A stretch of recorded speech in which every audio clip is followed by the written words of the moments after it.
दोस्तों, बोलने से पहले सोचना ज़रूरी है क्योंकि बोले गए शब्द केवल माफ़ किए जा सकते हैं लेकिन भुलाए नहीं जा सकते। हेलो फ्रेंड्स, मैं हूं डॉक्टर आशीष जालोई। लोग कई बार दूसरों के बारे में जाने बगैर कुछ भी बोल जाते हैं। किसी के बारे में धारणा बनाने से पहले सच्चाई जाने। एक छोटी सी कहानी सुनाता हूं आपको, जिससे सुनने के बाद आप मेरी बात से ज़रूर सहमत होंगे। एक बार ट्रेन से पिता और बेटा सफ़र कर रहे थे। बेटे की उम्र करीब 24 साल थी। बेटे ने खिड़की के पास बैठने की जिद की क्योंकि पिता खिड़की की सीट पर बैठे थे।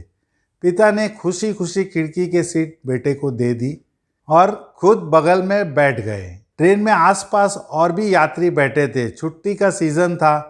पूरा खचाखच ट्रेन भरा हुआ था। ट्रेन चली तो बेटा बड़ी उत्सुकता से चिल्लाने लगे, जैसे बच्चे चिल्लाते, और ये तो 24 साल का था। चिल्लाने लगे, देखो पिताजी, नदी, पुल, पेड़ सब पीछे जा रहे हैं, बादल भी पीछे छूट रहे हैं। पिता भी उसकी हाँ में हाँ मिला रहे थे, लेकिन आजू बाजू भी देख रहे थे जो लोग उसे देख रहे हैं इनकी हरकतों पर। उसकी ऐसी हरकतों को देखकर वहां बैठे यात्रियों को लगा कि शायद उस लड़के की कोई दिमागी समस्या है जिसके कारण वह ऐसी हरकत कर रहा है। बेटा बहुत देर तक ऐसी अजीबोगरीब हरकत करता रहा। तभी पास बैठे एक यात्री ने पिता से पूछा, आप अपने बेटे को किसी अच्छे डॉक्टर को क्यों नहीं दिखाते? क्योंकि उसकी हरकत सामान्य नहीं है। हो सकता है कि कोई दिमागी बीमारी हो। उस यात्री की बात सुनकर पिता ने कहा, हम अभी डॉक्टर के पास से ही आ रहे हैं।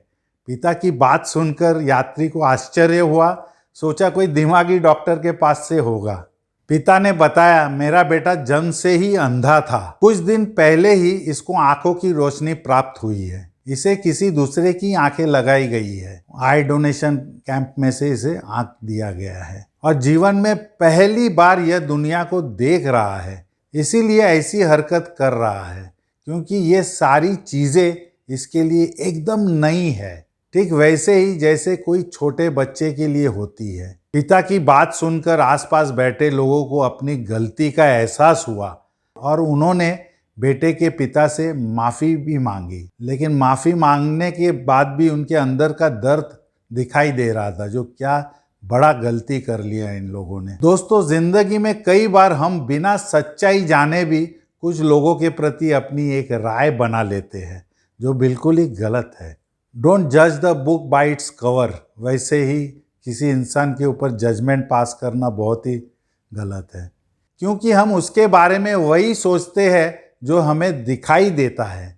इसीलिए किसी के बारे में राय बनाने से पहले हमें उसकी सच्चाई जान लेनी चाहिए, जिसके बाद में सच्चाई का पता लगने पर शर्मिंदा ना होना पड़े। जाते जाते एक मुहावरा याद आया है, हर एक पल जिंदगी का कुछ न कुछ सभी को सिखा जाता है। बीता हुआ कल आने वाले कल के लिए बहुत कुछ समझा जाता है। आपको मेरा वीडियोस कैसे लगते हैं मुझे कमेंट बॉक्स में ज़रूर बताएं। चले फिर मिलते हैं एक और नए वीडियो के साथ। तब तक के लिए धन्यवाद। अपना ख्याल रखिए।